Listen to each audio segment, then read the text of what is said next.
Et oui, bienvenue à ces nouveaux numéros de FM Entretien. L'actualité reste dominée par les consultations nationales initiées par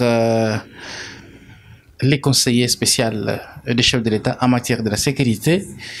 Ça fait pratiquement plusieurs jours que ces consultations ont démarré. Les tractations vont bon train dans les états-majors des partis politiques. Comment les partis politiques s'y prennent à prendre part à ces consultations. Et ces consultations vont déboucher à un gouvernement d'union nationale. Qui y prendra part et qui n'y prendra part, nous allons en savoir bien évidemment au cours de cette émission avec mon invité qui est déjà sur ce plateau. Elle, c'est Madame Sarah Lotendo. Bonsoir et bienvenue dans FM Entretien. Bonsoir. Je rappelle que vous êtes la vice-présidente de Ligue de femmes, de RICEP, entendu, les rassemblements de l'Union sacrée, des élites progressistes, c'est ça? Oui, c'est ça. Est-ce que vous avez autre qualité que j'ai oubliée? Non. Voilà. D'entrée de jeu, comment vous allez et comment la santé? Je veux bien, Dieu fait grâce, ça va. Vous êtes en hyper très bonne santé. Oui. Quel est votre secret?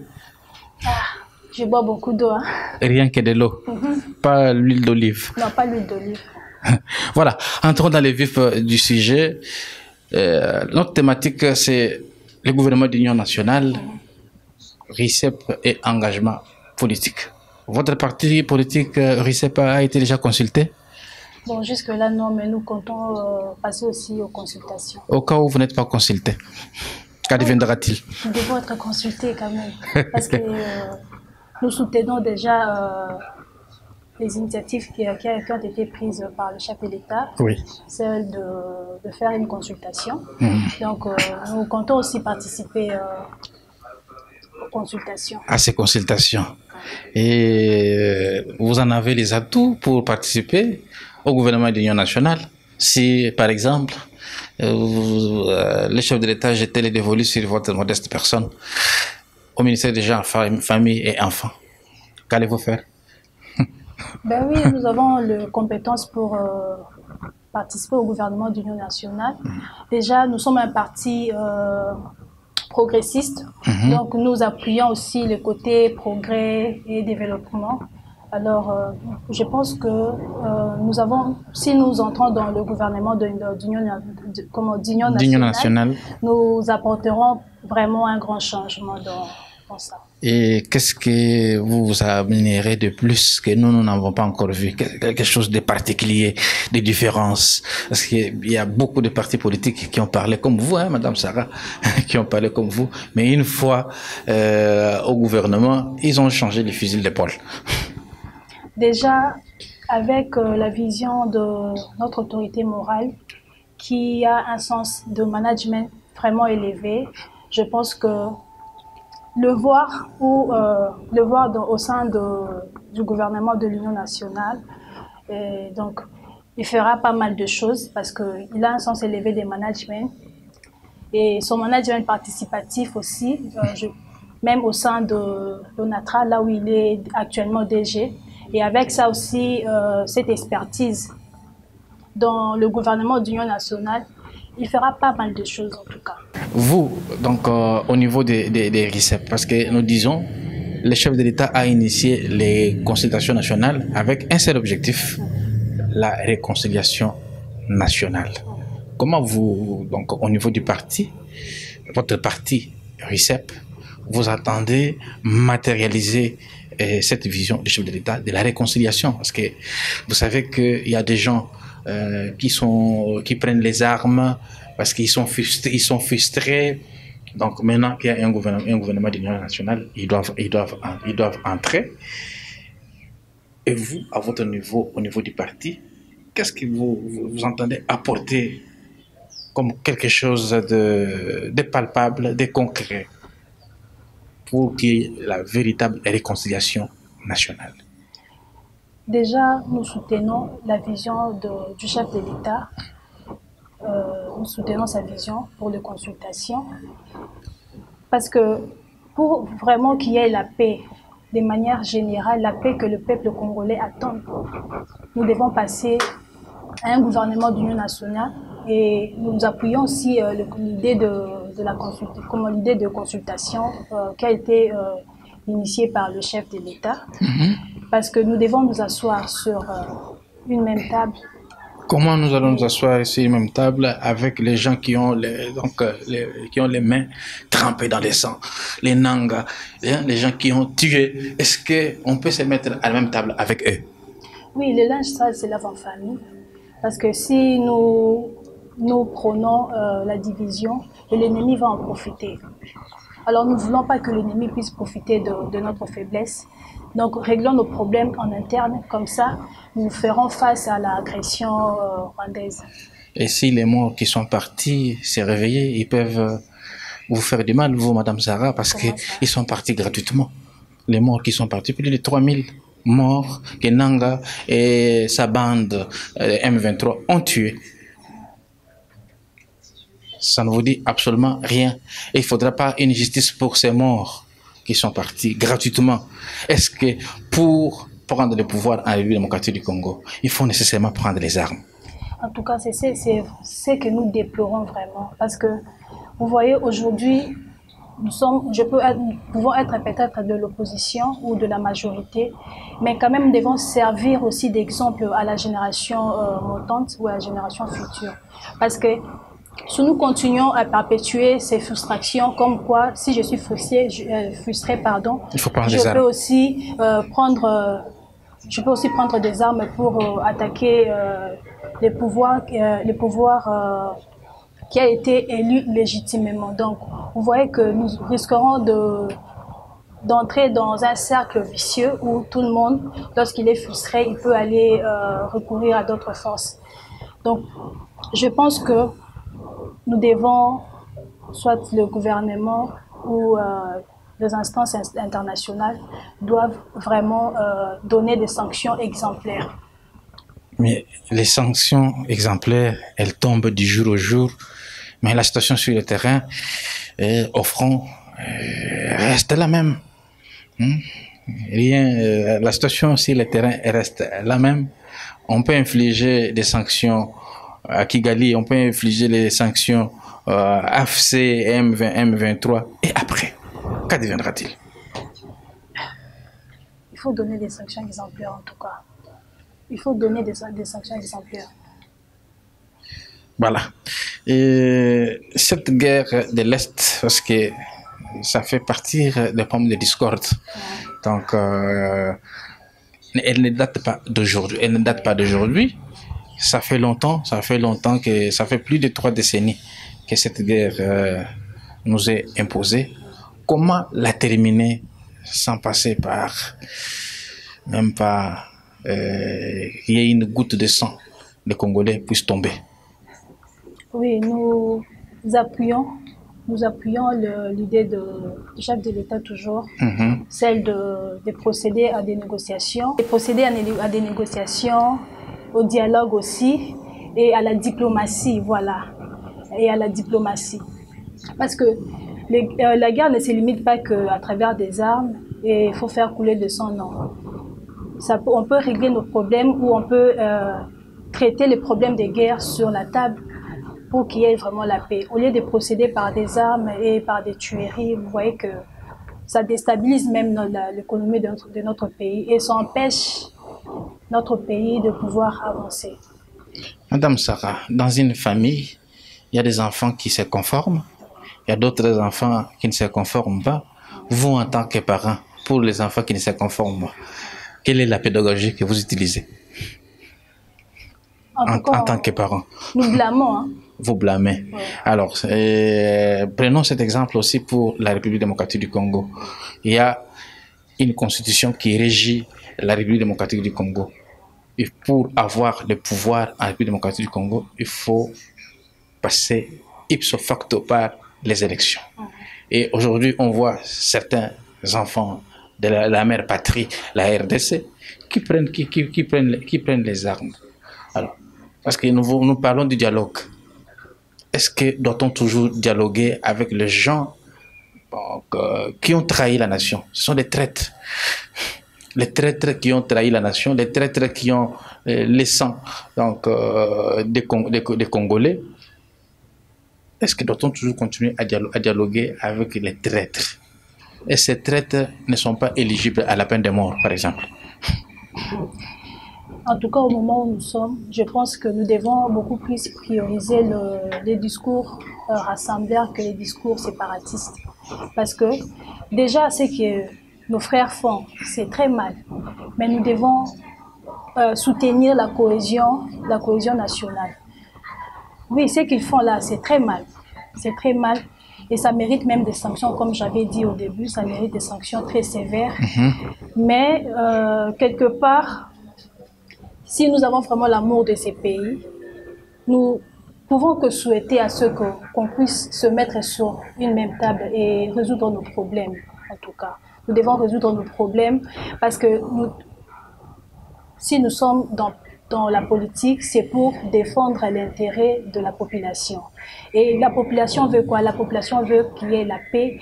La population veut voir le pays émerger. Vous voyez? Alors nous devons mettre de côté nos égos politiques et travailler pour l'intérêt de la population, si vraiment nous aimons notre pays. Voilà, si nous aimons notre pays, on doit travailler pour son bien-être. Mais ce peuple a tant souffert, ce peuple a très faim. Est-ce que va-t-il comprendre?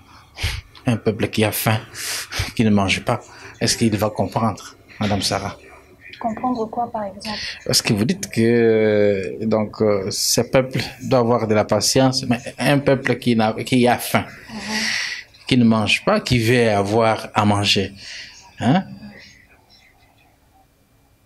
Comment peut-il s'intéresser à ce que vous dites? Oui, déjà la guerre nous a apporté la famine. La guerre a déstabilisé l'économie de notre pays. Alors doit-on continuer à insister sur ça ou nous devons avancer? C'est que la guerre, c'est une mauvaise chose. Justement, nous devons avancer.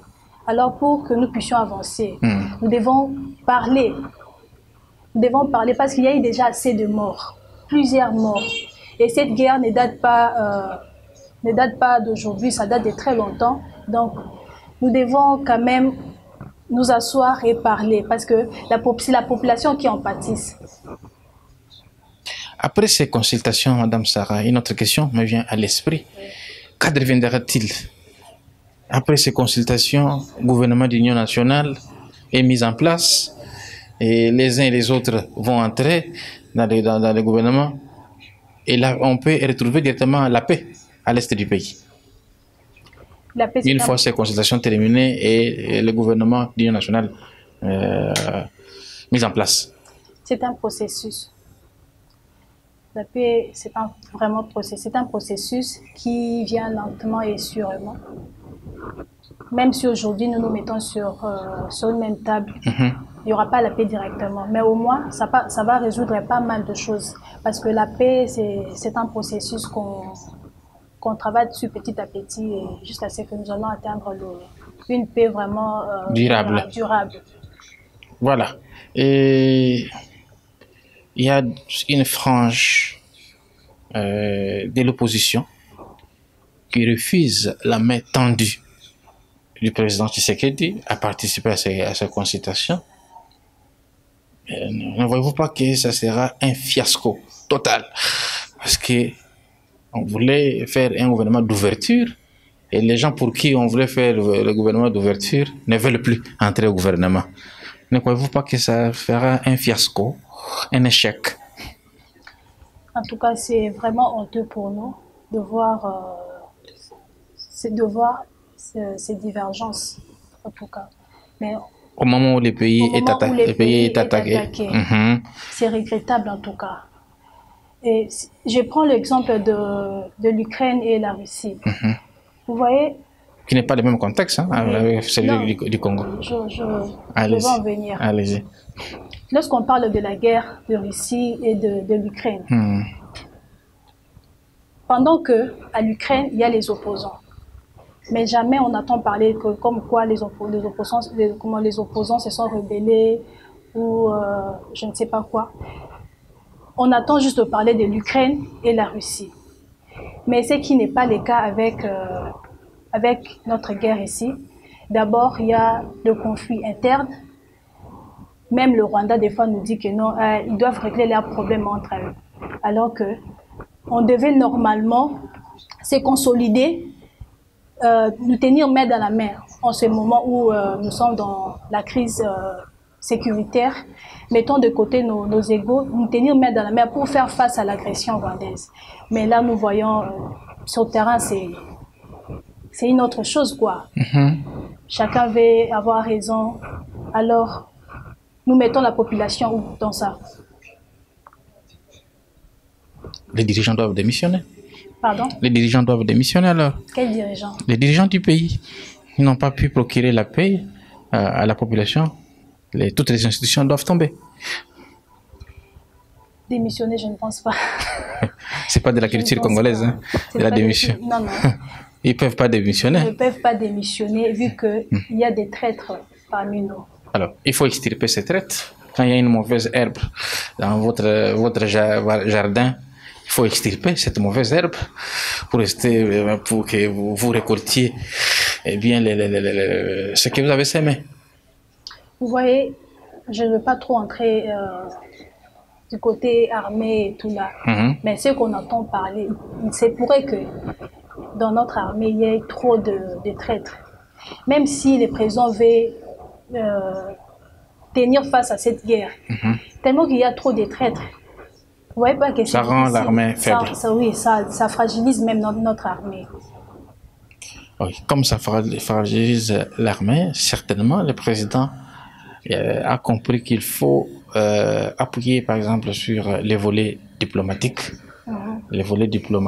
Voilà. Et bien d'autres pistes politiques, parce que comme le dialogue entre Kinshasa et AFC M23, ça fait partie, de la politique. Mais aujourd'hui, vous, au niveau de RICEP, si jamais vous êtes appelé à être consulté, quel est votre cahier de charge que vous pouvez amener auprès du conseil spécial du chef de l'État en matière de sécurité? J'avais dit au début que nous sommes un parti progressiste, donc des élites progressistes. Nous prenons plus les développements, les progrès sociaux et consorts. Et avec la vision de notre autorité morale sur le management, parce qu'il est très fort en management. Il y a, donc même pour le cas de l'ONATRA, il a su maintenir l'équilibre social au sein de l'ONATRA. Malgré les vents et marins, il a quand même su maintenir. Donc, l'avoir au sein du gouvernement de l'Union nationale, en tout cas, ça sera très bénéfique. Ça sera très bénéfique pour notre pays. Et quand est-ce que vous allez gagner les élections présidentielles? Parce que l'objectif d'un parti politique, c'est avoir le pouvoir, les conserver longtemps possible. Vous serez toujours derrière l'Union sacrée jusqu'à quand? Ben oui, hein. L'objectif d'un parti politique, c'est de maintenir la conquête du pouvoir et les conserver longtemps possible. Le plus longtemps possible. Oui, tout le monde n'est pas appelé à être chef de l'État, au fait. Quand bien même qu'on peut être dans un parti ou on peut être inutile de créer alors un parti politique. Il fallait créer même une ONG, une fondation. Non, pour diriger, il ne faut pas ça ne demande pas seulement que tu sois président de la République. Déjà vous dirigez, vous avez votre cellule, vous pouvez aussi être sénateur ou j'en passe. Donc, il suffit juste que vous puissiez avoir une structure ou un cellule auquel vous dirigez. Ça va, ça passe. Parce que tout le monde n'est pas appelé à être président. Voilà, les états-majors, je l'ai dit au sein de cet entretien, les états-majors des partis politiques sont en ébullition. Les gens tiennent coûte que coûte entrer aux consultations. Et pourquoi cet engouement? On peut aussi servir les pays tout en étant jardinier. On peut aussi servir les pays tout en étant partout où vous êtes. Vous pouvez aussi servir l'État. Pourquoi c'est mal la politique? Comment décourager ces gens qui croient que c'est en politique, on vient en politique pour se faire de l'argent? En tout cas, c'est ce qu'aussi nous craignons. Hein. Nous craignons que ça soit un partage des gâteaux. Parce que l'idée n'est pas... Ça sera le partage des gâteaux. L'idée n'est pas que nous puissions partager les gâteaux. L'idée est que nous puissions travailler et relever notre pays en ce moment de crise. C'est ça l'idée, en tout cas, de ce gouvernement d'union nationale. Mais nous craignons à ce que ça devienne comme un partage des gâteaux. Et je profite aussi dans ça pour demander si on peut tenir compte aussi de femmes dans ce gouvernement d'union nationale. Parce que entre souvent, autres, vous-même. Ils ont tendance à écarter les femmes. Vous avez les qualités. Oui. Mais pourquoi pas? Pourquoi pas vous? Oui, donc on est là pour servir aussi notre pays. Donc, si on peut tenir compte du quota de femmes dans ce gouvernement, parce que souvent on a tendance à mettre les femmes de côté lorsqu'il s'agit de prendre le poste. Voilà, le chef de l'État avait demandé la fois passée qu'on puisse diminuer les trains de vie des institutions. Voyez-vous un scénario, par exemple, on se retrouve avec 12 ministères, par exemple, dans ce gouvernement de l'Union nationale.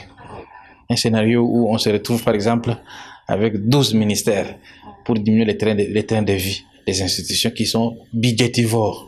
Effectivement, ça ne vaut pas la peine qu'on puisse élargir la liste de ministères, au final, juste pour que nous puissions encore dépenser. Mais à l'Union sacrée, il y a combien de partis politiques? On peut réduire et prendre peut-être ce fonds-là, les jeter même dans l'armée, là où on a plus besoin de fonds. On peut le faire. À l'Union sacrée, il y a combien de partis politiques? Il y en a plusieurs. Et ils ont des députés au niveau de l'Assemblée nationale. L'histoire des quotas, vous vous rappelez, puis nous, les ressortissants de Congo, nous, les ressortissants des Sud Ubangi, donc nos représentants ne se sont pas retrouvés dans ce gouvernement. Je crois que vous et moi, nous suivons la télévision. Oui, les histoires de quotas là aussi, des fois, quelque part, ça tue. Mais pendant la période de guerre ici, est-ce qu'il faut en parler encore? Mais il faut on ne peut pas mettre ça de côté? Non, il faut en parler parce que nous voulons que ce gouvernement soit un gouvernement inclusif. Inclusif et représentatif. Et voilà. Mais ce sera encore éléphantesque. 57 portefeuilles, 54 de portefeuilles, ça sera encore budgétivore. Si c'est pour maintenir l'équilibre. Et... Ne trouvez-vous pas que les chefs de l'État, pendant la période de guerre ici, qui ne tiennent pas compte des quotas? Parce que nous sommes pendant la période de guerre. Qu'on réduise le nombre de portefeuilles, par exemple. Ça dépend. Vous ne trouvez pas? Parce qu'on parle du gouvernement nous cherchons à ce que toutes les parties prenantes apportent leur expertise pour faire avancer le pays, surtout au moment des crises. Si on peut avoir, je ne sais pas, ce que vous avez dit là, deux, trois personnes. Donc, c'est un peu ça. Et réduire la taille du gouvernement, réduire la taille du gouvernement pour bien servir le peuple. Alors, une autre question qui me vient à l'esprit. Si aujourd'hui, par exemple, tout le monde se mettait à la même table, opposition armée, opposition non armée, société civile, les institutions, la guerre va prendre fin. Il n'y aura pas d'autre alibi qui sera avancé par les uns ou les autres.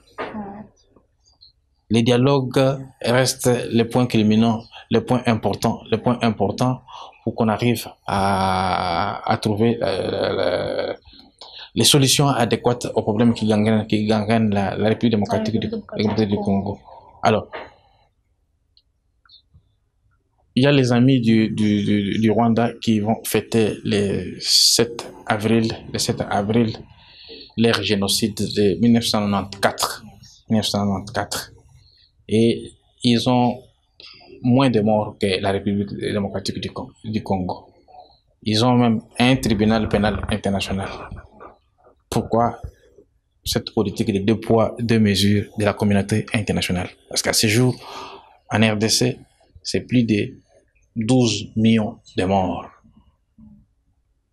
Vous ne pensez pas qu'on peut aussi obtenir ce tribunal pénal international pour que toutes ces victimes qui ont péri, que la justice soit faite? Dernièrement, avec la première dame, Mama Denise Nyakero, qui avait initié aussi le Génocoste aussi en RDC. C'est d'actualité. Oui, c'est d'actualité. Nous appuyons ça aussi. Mais c'est que nous demandons aussi, s'il y a moyen, qu'on puisse aussi faire l'érection d'un tribunal pénal international. Parce que déjà, dans notre pays, nous comptons plusieurs morts par rapport au Rwanda et d'autres pays. Si on peut ériger ces tribunaux pénal, en tout cas, ça sera la meilleure chose pour notre pays. Ça sera la meilleure chose pour le pays, mais ça tarde à venir. Pourquoi cette duplicité, cette ambivalence de la communauté internationale qui est restée aphone au malheur qui frappe les Congolais? Y a-t-il l'anguille sous roche? Il y a les dessous des cartes? Là, je ne sais pas aussi. Je ne sais pas trop si je dois affirmer ou... Oui, parce qu'ils sont restés aphones, parce que nous avons 12 millions de morts. 12 millions de morts, c'est beaucoup. Vous avez dit qu'il faut qu'il y ait l'érection d'un tribunal pénal international pour que les coupables soient punis. Comme ça, je voulais que vous fassiez cette différence. Pourquoi cette politique de 2 poids, 2 mesures? Là où il y a moins de morts, ils ont ce tribunal.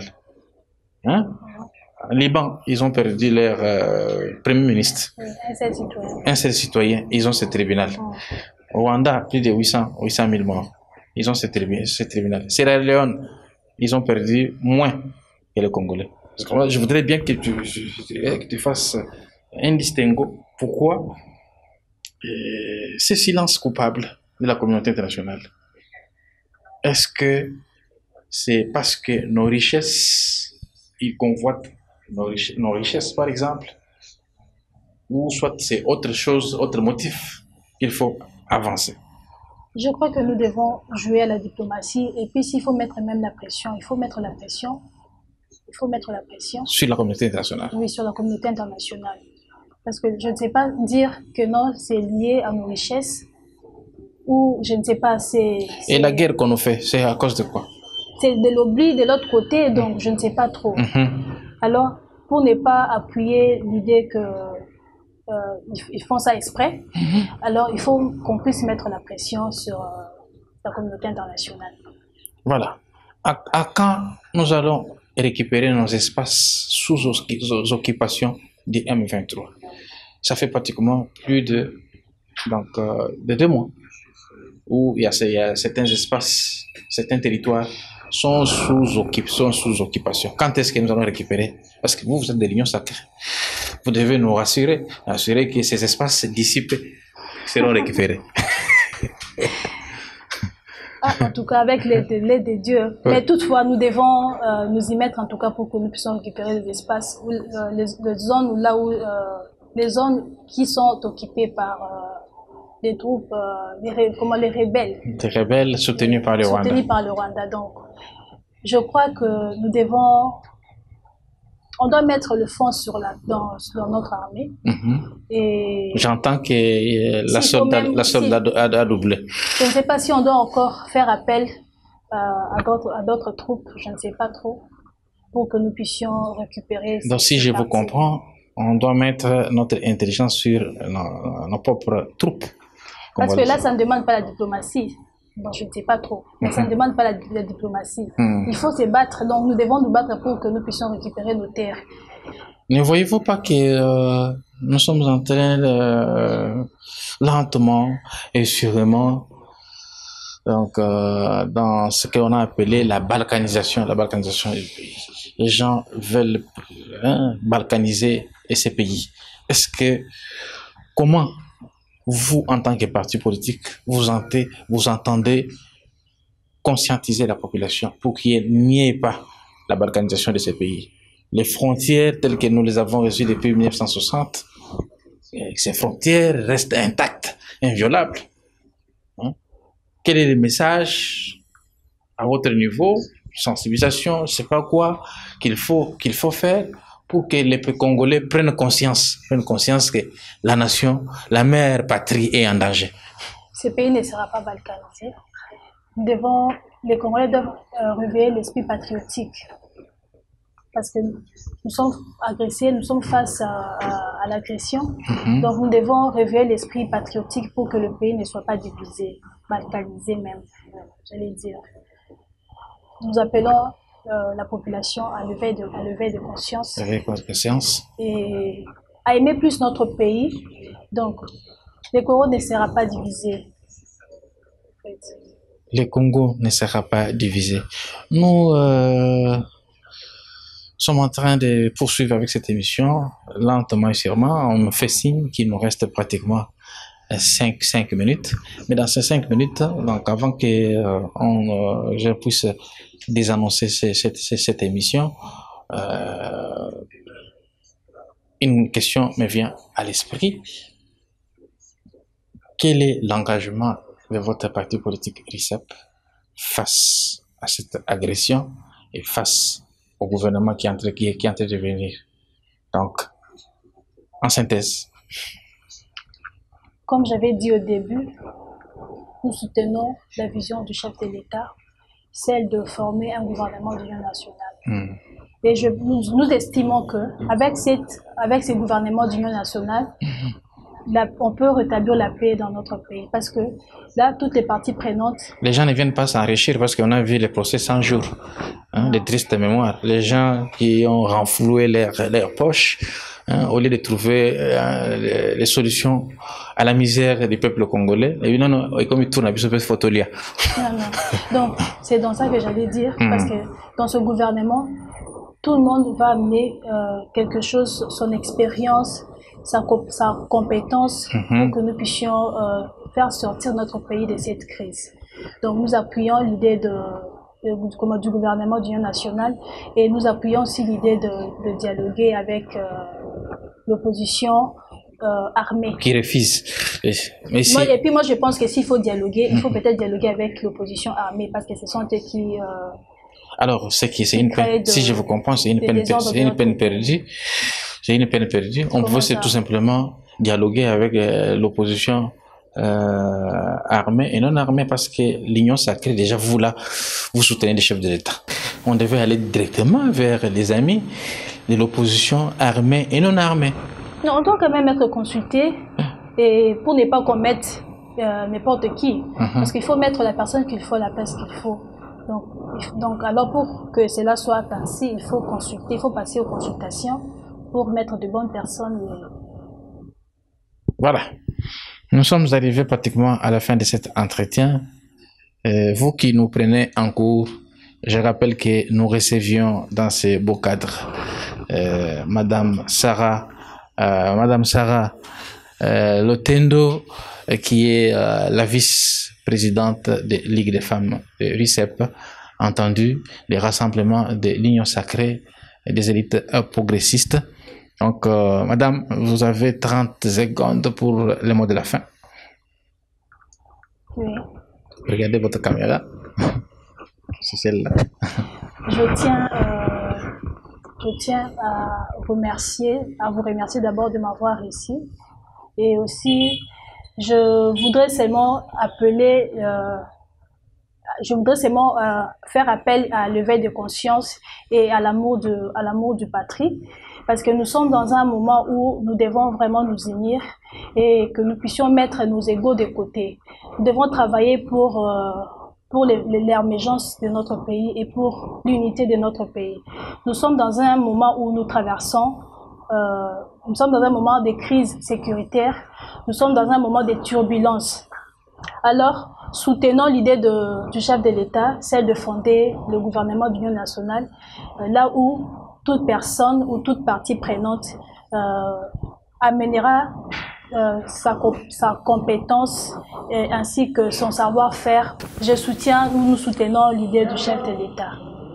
Voilà, ça n'est complètement fini pour ce nouveau numéro de FM Entretien. Nous avons épilogué avec mon invité sur le gouvernement d'union nationale Donc, RICEP et engagement politique. À quoi aboutiraient ces consultations initiées par les conseils spéciaux des chefs de l'État en matière de la sécurité? Est-ce que l'opposition acceptera la main tendue du chef de l'État Félix Antoine Tshisekedi Tshilombo? Nous sommes passés en revue de toutes ces questions avec mon invité. Donc, quant à moi, je vous dis au revoir et on se retrouve prochainement avec un autre casting, allais-je dire, et une autre thématique, comme je l'ai dit, au sein de cet entretien. Alors, quant à moi, je vous dis au revoir et on se retrouve prochainement dans un autre cadre. Au revoir.